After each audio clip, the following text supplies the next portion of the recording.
የ7 ዓመት ህፃን እያለች የቤተሰቦቿ አባላት ሊትል ሞንስተር እያሉ ይጠሯት ነበር። ትንሿ ሰይጣን እንደማለት ነው። ይቺ ህፃን አድጋ 20ኛው ክፍለ ዘመን ላይ ተጽዕኖ ፈጣሪ መሆን ችላለች። የአካል ጉዳተኞች መብት ተሟጋች፣ የፖለቲካል አክቲቪስት፣ መምህርት እንዲሁም ጸሐፊ ነበረች። በ1 ዓመት ከ7 ወሯ የማየትም ሆነ የመስማት ችሎታዋን የተነጠቀች አለመቻል ግን ያልበገራት ጠንካራ ሴት። አረ እንደውም አይሮፕላን ሁሉ አብረራለች። በሙሉ ስሟ ሄለን አዳምስ ኬለር ትባላለች። ሄለን ኬለር እንደ ግሪጎሪያን አቆጣጠር ሰኔ 27 1880 አላባማ አሜሪካ ውስጥ ተወለደች። ስትወለድ ሙሉ ለሙሉ ጤናማ የነበረችው ሄለን የ1 ዓመት ከ7 ወር ህፃን እያለች በማጅራት ገትር በጠና ትታመማለች። ከህመሙ ማገገም ብትችልም የእድሜ ልክ ጠባሳ ጥሎባት ያልፋል። መስማትም ሆነ ማየት ብሎም የመናገር ችሎታዋ ሙሉ ለሙሉ ትነጠቃለች። በዛን ጊዜ ሄለን ትግባባ የነበረው ከእርሷ በ2 ዓመት ትበልጥ ከነበረችው የቤት ሰራተኛቸው ልጅ ከነበረችው ማርታ ዋሽንግተን ጋር ነበር። 7 ዓመት እስኪሞላት ከቤተሰቦቿ ጋር የምትግባባቸው 60 የሚጠጉ የቤት ውስጥ ምልክቶች ነበሯት። በ1886 የመጨረሻ ወራት ላይ የሄለን እናት አሜሪካን ኖትስ የተሰኘ መጽሔት ታገላብጣለች። በዚህም ላውራ ብሪግማን የተባለች መስማትና ማየት የተሳናት ህፃን ትምህርቷን በሚገባ መማር እንደቻለች ታነባለች። በዚህም ተስፋቸው የለመለመው የሄለን ቤተሰቦች ከአንገት በላይ ስፔሻሊስት ወደ ሆነው ዶክተር ኦሊያን ይወስዷታል። ዶክተሩም በጊዜው መስማት የተሳናቸው ህጻናት ላይ ወደሚሰራው ወደ አሌክሳንደር ግራሃም ቤል ይልካቸዋል። ቤልም ላውራ ወደ ተማረችበት ማየት የተሳናቸውን የሚያስተምረው ፐርኪንስ ተቋም ይጠቁማቸዋል። በዚህ እጅግ የተደሰቱት የሄለን ቤተሰቦች ፐርኪንስ ተቋምን በር ለማንኳኳት ጊዜ አላጠፉም። የትምህርት ቤቱ ዳይሬክተር የነበረው ማይክል አግኖስ ከዛ ትምህርት ቤት ተምራ የጨረሰችውን አና ሱሌቫን የሄለን መምህር እንድትሆን ይመርጥላቸዋል። በወርሃ መጋቢት በ1887 ማለትም ሄለን የ7 ዓመት ህፃን እያለች አንድ ህይወቷን ለዘላለም የለወጠው ክስተት ይፈጠራል። የ20 ዓመቷ አና ሱሌቫን ወደ ቤታቸው መጣች። ሄለን በኋለኛ እድሜዋ የነፍሴ የልደት ቀን ትለዋለች። ይህ ሴት መምህሯ ብሎም ከሄለን ጋር ለ50 ዓመታት ያክል የዘለቀ ጓደኝነትን አፍርተዋል። አና በሄለን መዳፍ ላይ የእቃዎችን ስያሜ እየጻፈች ለመግባባት ትሞክር ነበር። ሁሉም እቃዎች ስያሜ እንዳላቸው ያልተረዳችው ሄለን በእጅጉ ትናደድና እቃም ትሰብር ነበር። ከ1 ወር አስቸጋሪ ቆይታ በኋላ አና በሄለን መዳፍ ላይ ቀዝቃዛ ውሃ እያፈሰሰች በሌላኛው መዳፏ ላይ ውሃ ስትል ትጽፋለች። በዚህም ሄለን ሁሉ ነገር ስያሜ እንዳለው ትረዳለች። ከዚህ በኋላ ሄለንን የሚያስቆማት አልተገኘም። ስለ ሁሉ ነገር ማወቅ ፈለገች። በ1888 ወርሃ ግንቦት መደበኛ ትምህርት ለመማር ፐርኪንስ ተቋምን ተቀላቀለች። በቀጣዮቹ ተከታታይ ዓመታት ሄለንና መምህሯ አና የሄለንን አረዳድ ለመጨመር የተለያዩ ትምህርት ቤቶችን ጎብኝተዋል። በዚህም የሃርቫርድ ዩኒቨርሲቲ ቅርንጫፍ ወደ ሆነው ራድክሊፍ ኮሌጅ ተቀላቀለች። በ1904 ማለትም ሄለን የ24 ዓመት ወጣት እያለች ከራድክሊፍ ኮሌጅ የመጀመሪያዋ ማየትና መስማት የተሳናት ሆና በአርት የመጀመሪያ ዲግሪዋን በከፍተኛ ማዕረግ ታጠናቀቃለች። ሄለን ማንበብና መጻፍ ላይ ብቻ አልተገደበችም። ከዓለም ጋር ለመግባባት በስፒች ቴራፒስት እገዛ መናገርም ቻለች።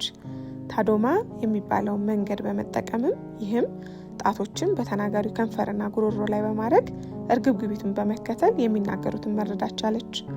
አረ እንደውም ሙዚቃ ሁሉ ማጣጣም ጀምራ ነበር። በ1905 የዘመናት ጓደኛዋና መምህሯ የነበረችው አና ሱሌቫን ታገባለች። ነገር ግን በ1914 የመጀመሪያዎቹ ወራት ብዙም ጤና ይሰማት ያልነበረችው አና ለሄለን ታግዛት ዘንድ የቤት ውስጥ ስራ እንድታግዛቸው ተቀጥራ የነበረችውን ስኮትላንዳዊት ወጣት ፖሊ ቶምሰንን ጓደኛዋ፣ ጸሐፊዋ እንዲሁም ደግሞ በሌሎች ነገሮች ላይ እንድታግዛት ታደርጋለች። ኬለር እና ቶምሰን የዓይነ ስውራን ማህበር ለመደገፍ የሚሆን ገቢ ለማሰባሰብ ዓለምን ዞረዋል። በስትሮክ ምክንያት በ1960 ፖሊ ህይወቷ እስኪያልፍ ድረስ። በዚህ መሃል ፒተር ከተባለ ጸሐፊዋ ጋር በፍቅር ወርቃ የነበረችው ሄለን በድብቅ ቀለበት አስረውም ሁላ ነበር። ነገር ግን ሳይሳካላቸው ቀርቷል። በ1916 ደስተኝነት ላይ ያተኮረው ንግግሯን ዊስኮንሲን ስቴት ለምትገኘው ትንሿ ሜኖሞኒ ከተማ ነዋሪዎች ታቀርባለች። በዚህም በሄለን ጥንካሬ እጅጉን የተገረሙ የተለያዩ ጋዜጦች ዘግበዋታል። በቀጣይ ህይወቷ በአነቃቂ ንግግሯና በጽሁፎቿ መታወቅ ችላ ነበር። የአካል ጉዳተኞች ላይ ብቻ ያልተገደበው ስራዋ የሴቶች የመምረጥ መብት እንዲከበርም ሰርታለች። የወሊድ መቆጣጠሪያ በእጅጉ ታበረታታም ነበር። የጥቁር መብት ተሟጋች የነበሩ ድርጅቶችን እንደነ NAACP የመሳሰሉትንም ትደግፍ ነበር። በኤፍቢአይ አይን ውስጥ የከተታትን እንዲሁም በተለያዩ ጋዜጦች ትችት ያቀርብባት የነበረውን የክርስቲያን ሶሻሊዝም ፖለቲክስም በከፍተኛ ሁኔታ ትደግፍ ነበር። በመጀመሪያው የዓለም ጦርነት ብዙ ወታደሮችና ሲቪሊያን በበሽታና በመጥፎ ሁኔታ ላይ በመሆናቸው አይናቸው ማየት ሲሳነው ታስተውላለች። በዚህም በ1915 አይነ ስውራንና የተመጣጠነ ምግብን በተመለከተ ያግዛል ብላ በማሰብ ከጆርጅ ኬስለር ጋር በመሆን ሄለን ኬለር ኢንተርናሽናል ኦርጋናይዜሽንን መስርታለች። ሄለን ከአነቃቂ ንግግሯና ከአክቲቪስትነቷ ባለፈ ድንቅ ጸሐፊም ነበረች። 12 የሚደርሱ መጽሐፍን በህይወት ዘመኗ አበርክታለች። በ11 ዓመቷ የመጀመሪያ መጽሐፏ የሆነውን አጭር ታሪክ የከተበ ዘ ፍሮስት ኪንግ አሳትማለች። ምንም እንኳን ሰዎች ዘ ፍሮስት ፌሪስ የተቀዳ ነው ብሎ ቢሞግቷትም። በኋላም የኮሌጅ ተማሪ እያለች በ22 ዓመቷ ከመምህሯ አና ሱሌቫንና ከባለቤቷ ጆን ሜሲ እገዛ ዘ ስቶሪ ኦፍ ማይ ላይፍ የተሰኘውን የግል ታሪኳን የከተበችበት መጽሐፏን ለንባብ አበቃች። ከዚህ በኋላ በርከት ያሉ መጽሐፍትን ለንባብ ያበቃችው ሄለን በመጽሐፍቶቿ ማየትና መስማት ያለመቻል ከስኬት እንደማይገድብ ደጋግማ ጠቅሳለች። በመጨረሻዎቹ የእድሜዋ ዓመታት ብዙ ጤና የማይሰማት የነበረችው ሄለን ባጋጠማት ከባድ ስትሮክ ምክንያት አብዛኛውን ጊዜዋን በቤት ውስጥ ታሳልፍ ነበር። እንደዛም ሆኖ ዓለም ሙሉ ለሙሉ ያልተወቻት በፕሬዚዳንሻል ሊንዶን ጆንሰን የአመራርነት ዘመን ትልቁን ለሲቪሊያን የሚሸልሙትን ፕሬዚደንሻል ሜዳል ኦፍ ፍሪደም በ1961 አበርክተውላታል። ህይወቷ ካለፈ በኋላ ከ31 ዓመታት በኋላ ደግሞ ታይምስ መጽሔት 100 ተጽዕኖ ፈጣሪ ሰዎች ዝርዝር ውስጥ አስፍሯታል። በወርሃ ሰኔ የመጀመሪያ ቀን በ1968 በተወለደች በ87 ዓመቷ ህይወቷ አልፏል። ፍታቷን በዋሽንግተን ካቴድራል ተደርጓል። አመዷን በጓደኛዋና በመምህሯ አና ሱሌቫን ጎን አርፏል። የሄለን ጥንካሬ ስናስብ የአናን ትዕግስት፣ የማስተማር ክህሎትና መልካምነት መረሳት የለበትም።